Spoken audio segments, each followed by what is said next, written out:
One night I asked if I could go with him, and he took me. We walked straight out across the field together. And he kept straight ahead, and I was afraid of losing him in the dark, so I kept up best I could. And we were in silence the whole time. Never said a word to each other. We could barely see a foot ahead of ourselves, it was so dark. And these white owls kept swooping down out of nowhere, hunting for jackrabbits, diving right past our heads, then disappearing. We walked straight through town, past the donut shop, past the miniature golf course, and past the Chevron station. And he opened the bottle up and offered it to me. Before he even had a drink, he handed it to me first.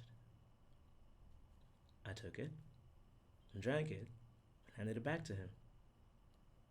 And we just kept passing it back and forth like that as we walked until we drank the whole thing dry. And we never said a word the whole time. Then, finally, we reached this little house of red awning on the far side of town.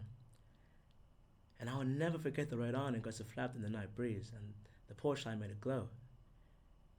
It was a hot desert breeze, and the air smelled like new cut alfalfa. And we walked right up to the front porch, and he rang the bell. And I remember getting real nervous because I wasn't expecting to visit anybody. I thought we were just off for a walk. And this woman comes to the door. This real pretty woman with red hair.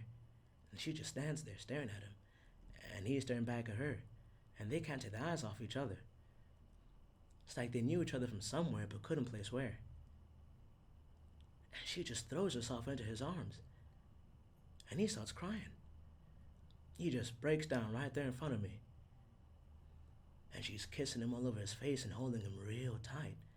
And he's crying like a baby. From the moment they saw each other, that very moment, I knew they'd never stop being in love.